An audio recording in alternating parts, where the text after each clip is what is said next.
What's up, champ? Just want to let you know some great news. I just flipped a bike that I got for 40 bucks for $147. So I bought this bike for $40 and I flipped it for $147.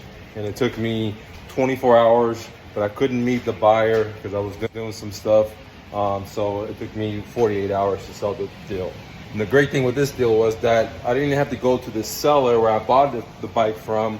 I had the seller bring me the deal. So not only did I buy the bike for just 40 bucks, the seller literally brought it to my doorstep of my storage, and I paid him 40 bucks for it. And all I did is just quickly wash it, take amazing pictures, write a great ad. I actually have a copy and paste system that talks about the ads, how to take the pictures.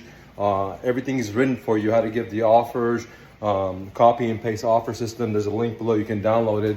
Shameless advertisement. I got a book and I lead a Facebook group. So if you're interested in flipping bikes and creating some side hustle,